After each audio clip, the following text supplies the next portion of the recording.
Hi, my name is Alejandro Gutierrez. I'm working, well, I'm actually studying a PhD program, third year, in the University of Illinois at Urbana-Champaign. My advisor is Professor Roy Campbell, and I'm doing research in ubiquitous computing and pervasive computing, more on the semantic side.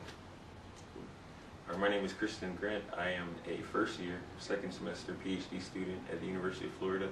My advisor isn't 100% set, but it looks like it's going to be Dr. Joseph Wilson, and I'm studying basically the deep web and accessing deep web resources. Okay. So, what is the latest project that you're working on right now? So all my projects are latest. They're just okay. But so right now I guess most upcoming thing, I'm looking at the web and seeing how websites change over time. So a lot of people are looking to see the semantics of the webs and how often you should index pages. But I'm going to be looking at actual page structure and seeing how often does the page structure of, for example, ESPN.com change, so you can scrape information off of it without actually going to the page. So I'm going to be doing some machine learning on that. I'm just coming up with all the ideas now. That's the latest thing. So tell me about the latest paper you published. Wow. Well, we've had, actually, last week we got 3 papers accepted, and one of them was at a journal, and it was minimizing the security threats in the critical infrastructure. So what I did was I took the critical infrastructure and I analyzed with my group back in Illinois, and what we did is we saw the potential risks of each of the components we introduced in the network, and we added metadata to that, and then we minimized the threats based on a budget. And then the second paper was we're also very interested in the semantic web and how it's evolving.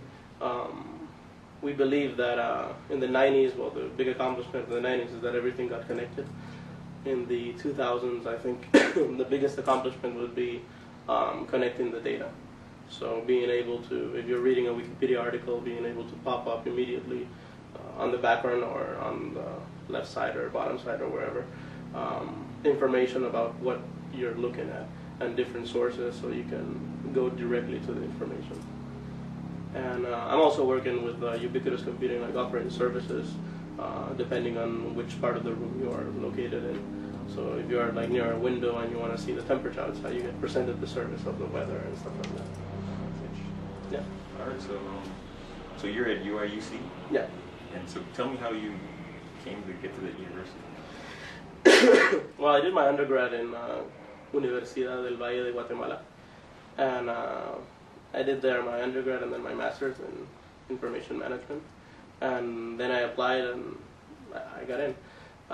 Basically, in my statement of purpose, I was very precise on what I wanted to do, and Professor Roy Campbell said, "Yeah, this seems like a good venue, and the guy knows what he's talking about, so welcome aboard." How about you?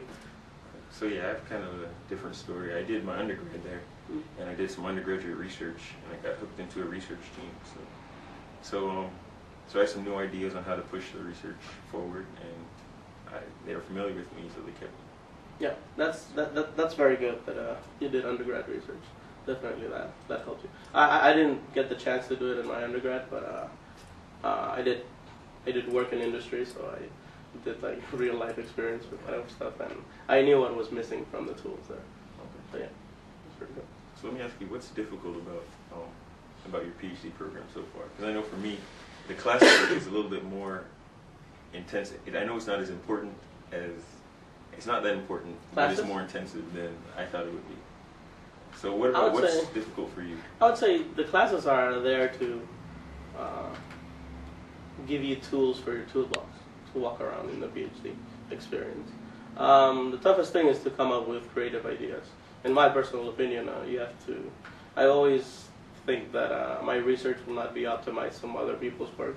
I always try to get and innovate new things, and try to propose new solutions to new problems, try to discover new problems, try to gather the solutions to those new problems. 3 years, well, my personal opinion, it doesn't matter how many publications you have, it's the quality of the publication that you have. And that's one of the things that I take into consideration when I'm writing a paper. I have written papers, I have published papers, but that's one of the things. And you being in the first year, well, that's one of the tips I can share. Okay. So, but do you like it in Florida? Yeah, I've been there for a while. We're not in Miami, so it's not all beaches and palm trees where we are. We're kind of up in the central part, but we have championships. You know, the Gators won basketball championships a couple years ago, and won football championships this year. So we're always partying in the streets. Yeah, the thing about our campus is, you know, it's cold weather. It's flat land, Midwest, so we get a lot of interesting weather there. But that helps you do research, I guess.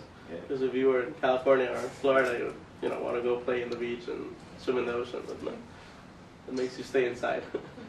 Yeah. So let me ask you one last question. Yes. So how do you get introduced to Tapia, the conference, and how has it changed you as a researcher? I got introduced by Sonia Harris. She works at our resource department back in Illinois. And she told me about the possibility of coming and visiting. Then I met Professor Richard Tapia. And it really changed with me because I met a lot of people that I wouldn't have met otherwise. I met Terry Davis from IBM, and then, you know, I applied for the internship at IBM, and I sent him directly my resume and my CV. Then I went through the whole interview process thanks to him.